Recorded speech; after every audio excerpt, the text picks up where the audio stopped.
Well, well. Who would have thought we'd get to see a story revolving around a young Applejack and Big Mac fighting over control of the apple farm? Who would have thought we'd see Big Mac being so talkative for an entire episode? Who would have thought after all these years we'd finally get to see their parents? I mean, DHX wouldn't focus on a story all about Applejack's past without any mention of her parents, right? Right? Aw, come on! Why do you do this to us, MLP writers? Why do you keep avoiding the subject of the Apple parents? Do you enjoy tormenting us so? I suppose I can't blame them too much.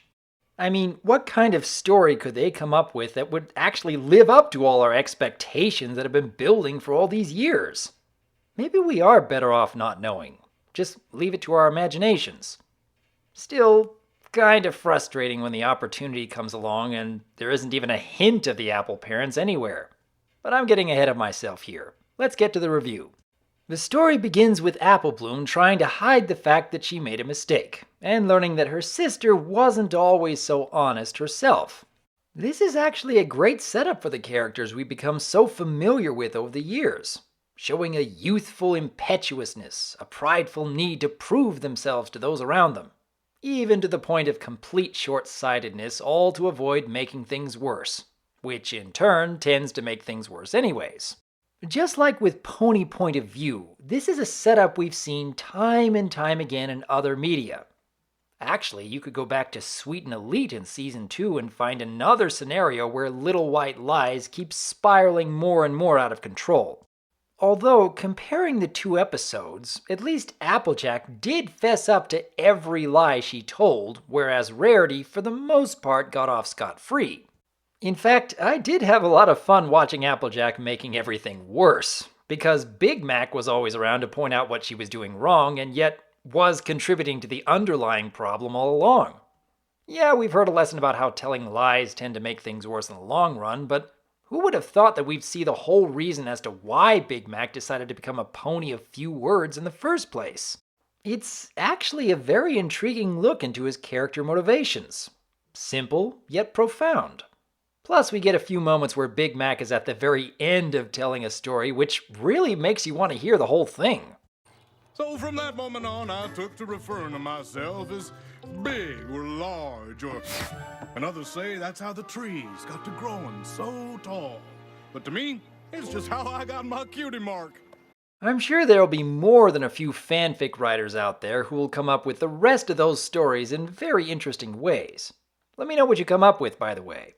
And then we have Filthy Rich and his fiancée Spoiled Milk? Really? Who names their child Spoiled Milk? Anyways, I do appreciate that Rich, as he prefers to be called, has never really been the bad guy in any of his appearances in the show. At least as long as you don't count his cameo in the recent Legend of Everfree film. Still, a lot of this story is fairly straightforward, with only a few surprises along the way. At least in the foreground.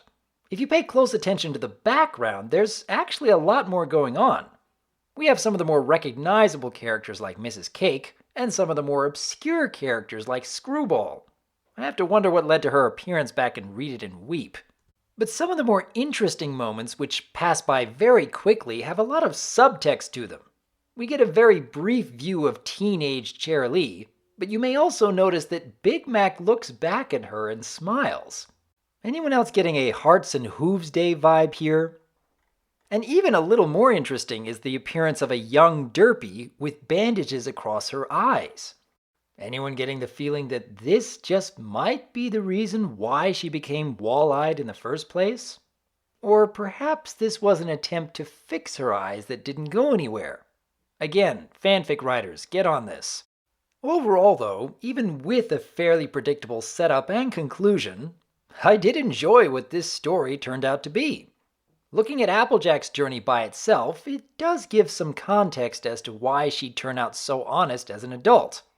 But when you add in Big Mac's talkative nature turning into the stoic pony of few words today, Where the Apple Lies does stand out a bit more than most stories of this nature.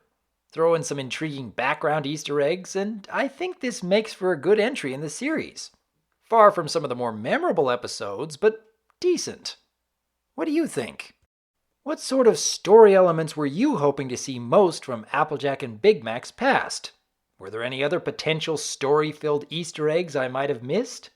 Do you think it's better or worse that the writers skipped out on this opportunity to mention the Apple parents?